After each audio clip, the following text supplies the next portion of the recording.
And when we are talking about taking a cleanse, going back to the drinking, I very much, when I realized that I was coming on the show, one of the first people I messaged was my very good friend, Drew Davis, because I find, speaking of party girls, she has taken her party girl history and has really reinvented herself to become the party girl of wellness. So, as the party girls get older, right, you still want to party, but you want to do it in a way that is still sustainable. And what Drew and I both figured out is that, listen, past your 20s and then past maybe a little bit of your 30s, the party doesn't hit the same. You have to find a new way of doing it.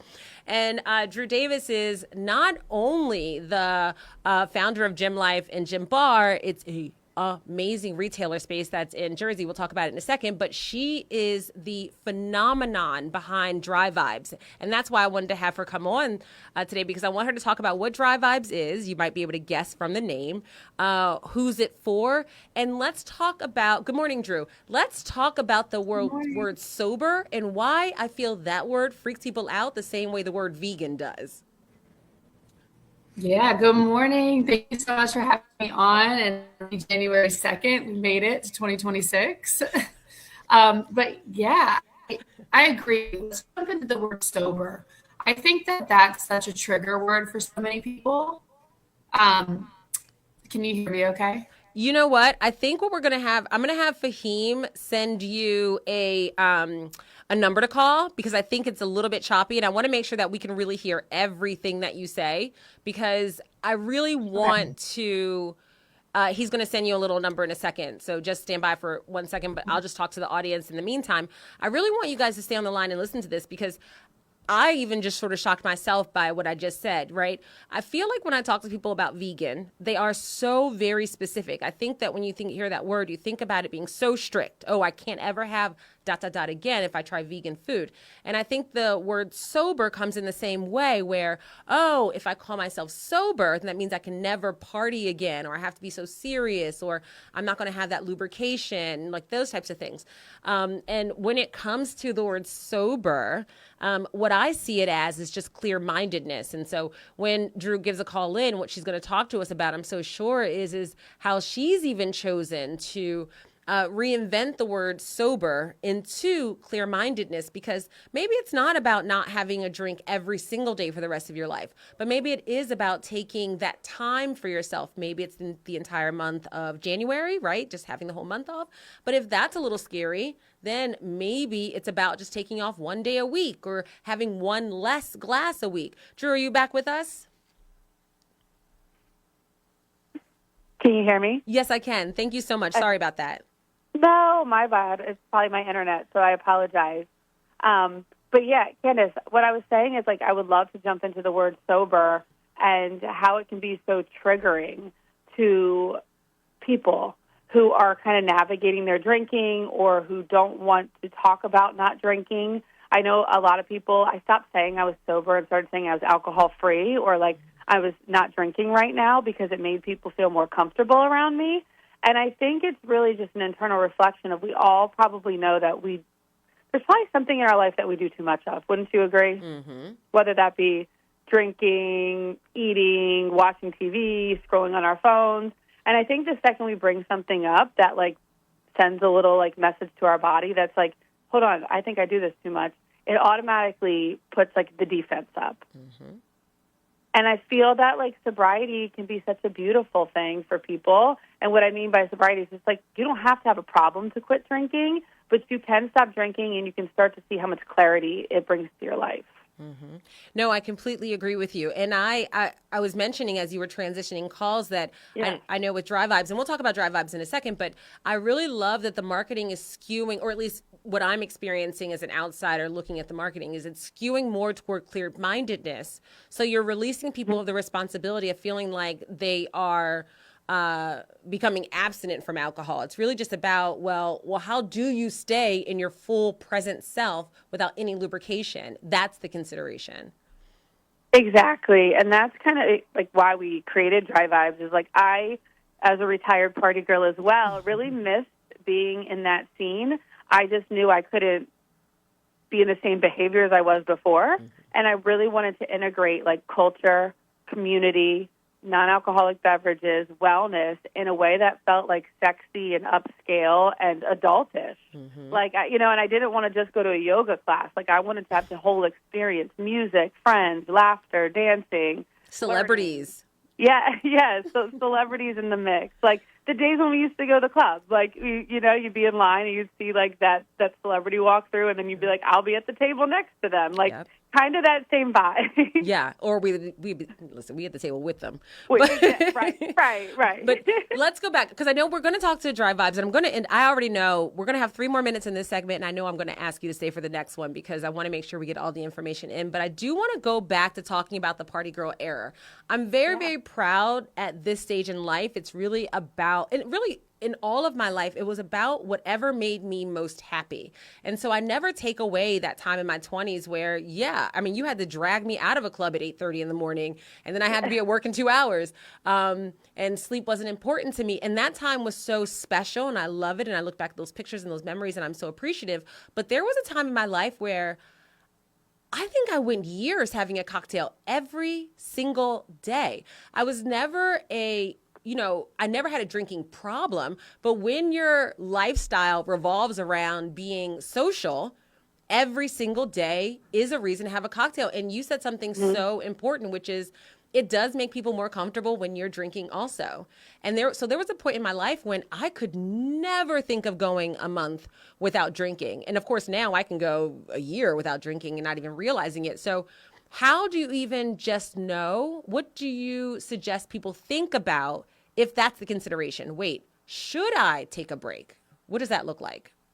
Yeah, I think dry January is a really big catalyst for people because a lot of people participate because, I want to say it's kind of trendy right now. Like, oh, are you doing dry January? Like, what are we doing instead? And sometimes that kicks off the realization that, like, hey, after 30 days, like, I really felt better.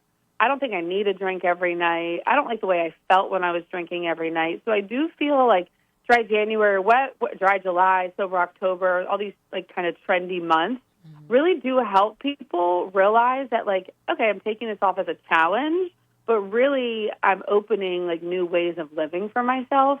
I do think that not everybody hits rock bottom, and that sometimes you just really need to evaluate. Like, for me, it's a big health thing. Like, my health was in really bad shape, and I had to take time off for that. And being able to, like, come off medicine and function better and have more mental health, like, clarity, I think that really changed the game for me and was like, I don't know if I'll ever go back to drinking.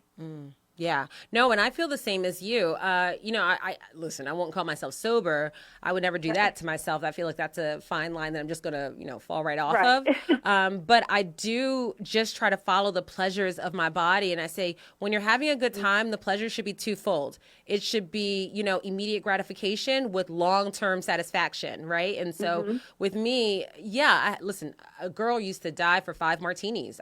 That was the life I was living.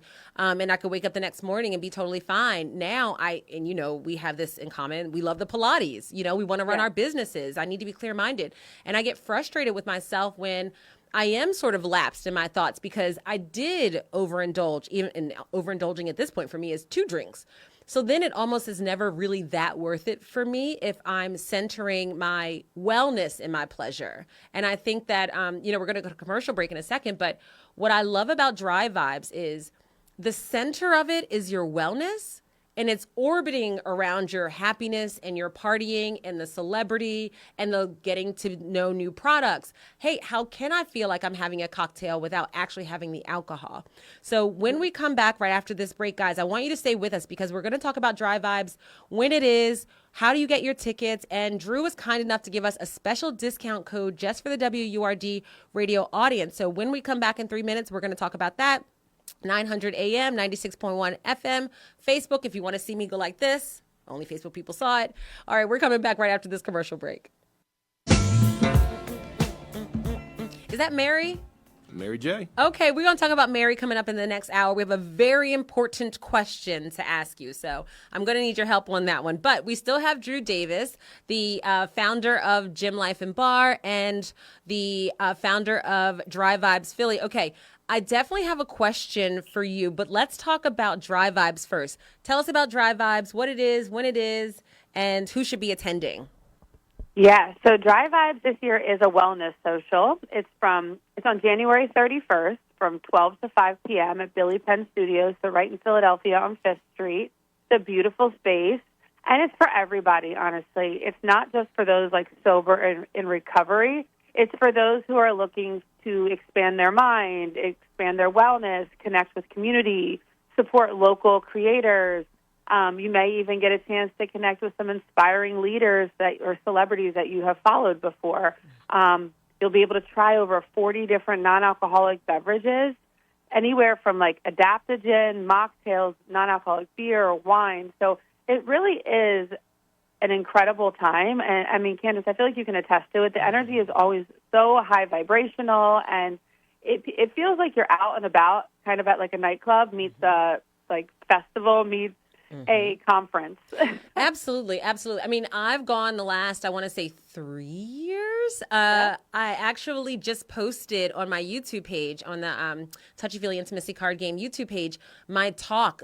Drew was really kind to ask me to do a intimacy minus alcohol talk. And one of the topics that I see come up so often, and we'll talk about this in a minute, is what does intimacy look like in sobriety? It seems to be one of those very nerve-wracking topics because a lot of times people find their confidence in their alcohol. But not only did we talk about that, of course, but, you know, if you want to see the celebrity thing, right? Like, what's her name from Real Housewives of New Jersey? Oh, my God, she's so lovely. Yeah.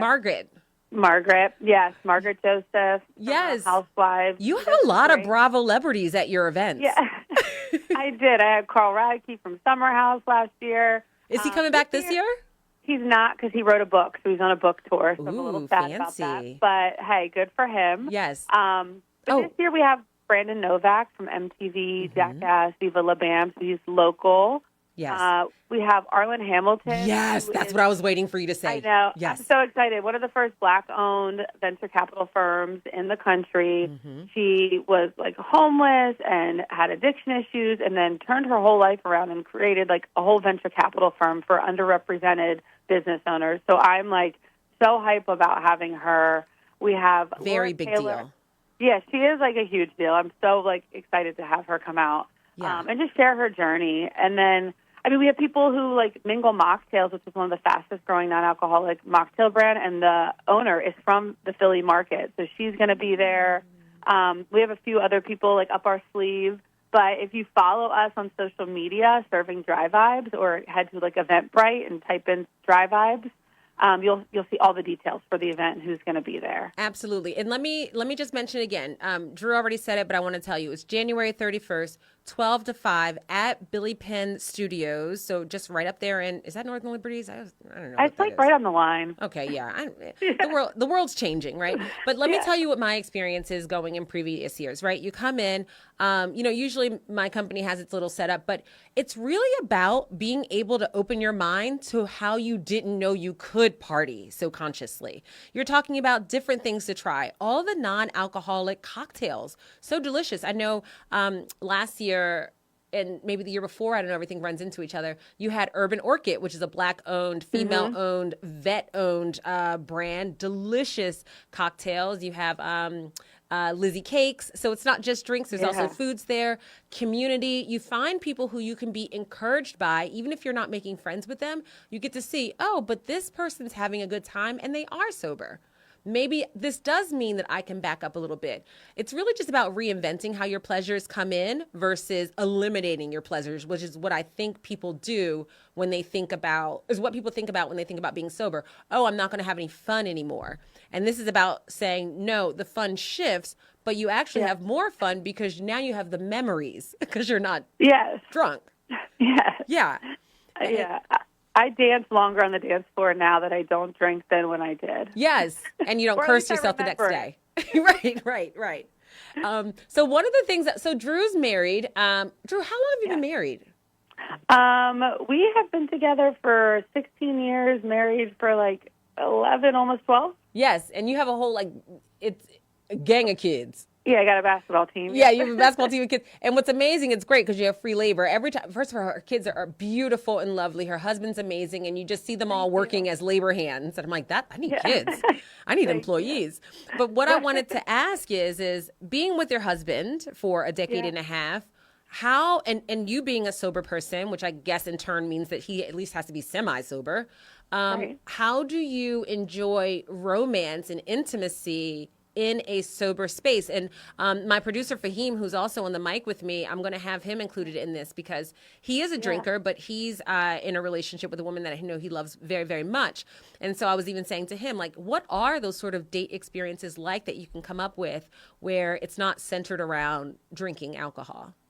Yeah, I mean, first off, I have to give my husband credit. He quit drinking when I quit drinking and, like, didn't even hesitate. Like, before I got out of the hospital, he had already poured out, like, all the liquor in the house. He was like, we're just not drinking anymore because of my health and because I just wasn't the best at it at that time in my life when I quit, like, over 5 years ago. Mm-hmm. But I think there is I think you and I talked about this before, intimacy and alcohol are very intertwined. So when you remove that, you remove, like, that's like a gatekeeper for you. It can, like, not let you fully express yourself. So I think it was, like, getting to know each other again and doing dates, like, okay, let's go on a walk, or, you know, let's try this fitness class out, or let's go on a vacation without alcohol. It's like rediscovering your love for one another, rediscovering how you do things without alcohol, because it used to always be like, all right, let's go get drinks and, like, go out to eat and then, you know, go to the club, or let's have people over and have drinks. Like, alcohol was always centered around, like, everything we did, and I feel like that's most relationships in America. Mm-hmm. Mm-hmm. No, No, go ahead. Sorry. No, I was just going to say, it was like finding hobbies. Like, we had like a paint night one night, like, where we just like, okay, we're going to do this at our house and paint. Like, it's silly things, but, like, it were things that brought us closer and also, like, gave us time to reconnect. Yeah. Fahim, like, I'm bringing you in now. You know, Drew's been with her partner 16 years. You've been with your girlfriend, stalking you on social media. I want to say less than a year. It's coming up on a year, but still under a year. Yes. Yeah. So when you're, you know, obviously the more you love someone, the more time you start to spend with them, and you don't want to be spending a bunch of money every single night on, you know, food and drinking and partying, that kind of stuff. So what do you guys find yourselves doing that doesn't include alcohol? Yes, and this is why I think it's very important to be, like, in sync in a relationship and be in a partnership and kind of support each other, because we actually had that discussion before about drinking, because, you know, she's very similar to me. We were out for dinner, just a regular, you know, date night, nothing super important or anything like that, and we had some drinks, and I guess, like, the realization hit her first. She was just sitting there, she was just like, why do we get these drinks? And I was like, what do you mean? She was just like, it's not a special day, we're not celebrating anything, like, are we just drinking to drink? And I was like, yeah, I guess so. She was like, yeah, I don't want to drink just for drinking. So, like, she's similar to me, like, you know, if it's an occasion, then of course we're going to be, because for us, we're both pretty reserved people.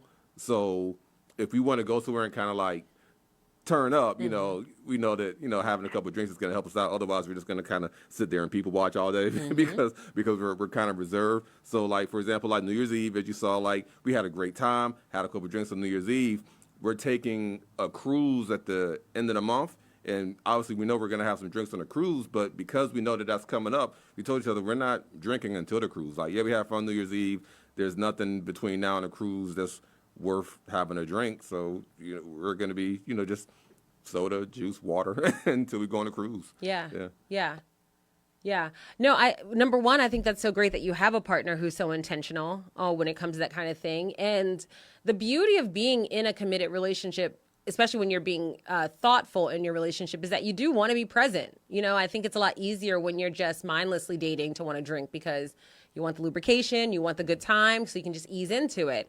But one of the most amazing things about dating somebody you like is you actually want to remember the things that you're learning about them. So it is kind of nice to be able to do that. And Drew, one more thing that I wanted to bring up with Dry Vibes, so let me know, what is the minimum age for people to come to Dry Vibes? So there really is no minimum age. I do say, like, 18, like, you know, technically, but people did bring their kids before because it is, like, family-oriented. We do have a 21 and up section because we do offer hemp-infused beverages. So we do have a little corner of that. People have like wristbands on if they are going to partake in that area, like, which is kind of roped off in a different room. But generally, it's safe to bring children to the event if they would like. But I think the vibe is more like 18 and up. I think most of the people we see there are in their mid-20s to like, I'd say mid-50s. That's really the group of people that we see. Yeah. And the reason why I asked is, and you actually kind of touched on it, is that, I forget what generation we are. I guess we're millennials. But I am seeing how the younger people are moving away from alcohol. And so not only is this such a great event for people who are sober curious, as we say, but it's also great for parents who want to be able to expose their children before they start drinking to a lifestyle that doesn't have to include drinking. I think that's always so important. When you watch movies, when you watch TV shows, when you're looking at the entertainment industry to show us how we're supposed to party, a cocktail is always going to be presented because that's how the man makes money.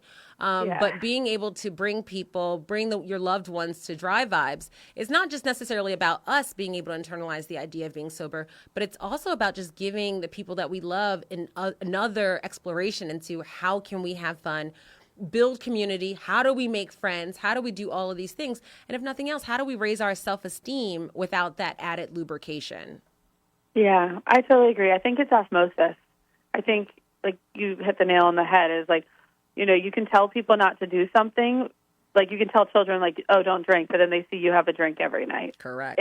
You can tell people to act a certain way, but then you do that. So, like, it truly is osmosis on how we learn and, like, the behaviors that we acquire. Yeah. And Fahim, who's probably one of the best producers, he actually just sent me a Bloomberg article that was released from the markets, and it says alcohol stocks took a $330 billion hit because of drinking habit changes. So this is an absolute movement that's happening. Yeah. So being able to I'd like figure to out. say I'm responsible for that. I definitely think that you're responsible for that. Part of it. Well, absolutely. But everyone's doing their part. And, what I think is great about you is that you do the work that I do. We don't just tell people, hey, this is what you should be doing with yourself. We share with people the journey to how we got there, right? You're not a person who was always sober and you're telling people to get sober. You're a person who really enjoyed life one way. Now you found a different way to be joyous of it, and you're letting people know that there's another option, and in a fun and pleasurable way. With 1 minute left, is there anything else that you want to share with the WURD radio audience? No, I think that, like, if you're thinking about taking a break, do it. Find some friends, find somebody to take the break or the challenge of not drinking with you, and really just explore what makes you happy, like truly, truly happy, because I think once we peel back, like, that onion, those layers, we kind of find, like, oh, this really doesn't, like, this really brings me joy and this really doesn't, and I think that's where you get to a very peaceful place in your life. Absolutely. And as I mentioned earlier as a tease, Drew was kind enough to send us a promo code for $10 off. So tickets are already under $50. So let me tell you, it's already a pretty good even date experience. It'd be a great date. Fahim, maybe you can take your woman there. But the code is GEM10, GEM as in Mary 10. Okay. So if you go on Eventbrite, you want to plug in that code and you'll get $10 off. So we do thank you so much for that, Drew. And, happy sober drinking. I'm excited. And I'll see you guys also there at Dry Vibes. Touch Really Intimacy Card Game will be there playing some Dry Vibes type intimacy games with you. So I'm really, really, really excited. And it's one of the most positive audiences and communities. So I thank you for your work. Yes, and thank you for being there, and thank you for supporting me and allowing me to share today. And, I hope everybody has a beautiful 2026, and, like, cheers to, like, just getting better and better and discovering what makes us joyful. Absolutely. Absolutely. You're listening to WURD Radio, 96.1 FM, 900 AM, Facebook, and I just made this. Poop. There you go. We'll see you right after the commercial break.